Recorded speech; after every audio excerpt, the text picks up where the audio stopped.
Northeast Ohioans, Americans, joined together in patriotic mourning on Saturday to keep alive the memory of the victims of September 11th, 2001. Our next biography is Joseph Heller, 37. He grew up in Lakewood and lived in Rocky River. Born May 5th, 1964, was killed at the World Trade Center. At Cleveland's Soldiers and Sailors Monument in Public Square, they spoke the names and shared the stories of some of the thousands killed that fateful day, keeping their spirits alive 20 years later. We just cannot let the final chapter of Wendy's life be the fact that she was murdered. For this reason, they have established the Wendy Faulkner Memorial Children's Foundation. The emotional memorial was accompanied by wreath presentations for all of those lost. There and at Cleveland's VA hospital, tribute was also paid to those who sacrificed in the wars and conflicts that would follow. Nicholas B. Erde, Army, Bobby L. Essel, Marine Corps, Jonathan E. Ederling, Army. I think the importance of today is to never forget, never forget their sacrifice. And he spoke about service, anything that we can do to serve each other that makes the world a better place.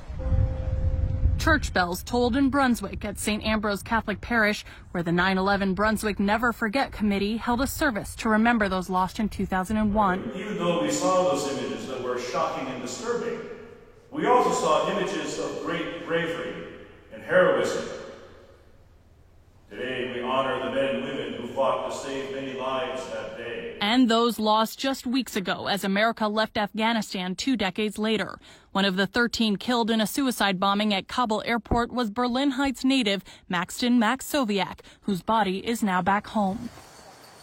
Symbols of American pride waved in the wind at the Boulevard of 500 Flags in Eastlake, where a 9/11 memorial has stood since 2002. They didn't know that they were heroes.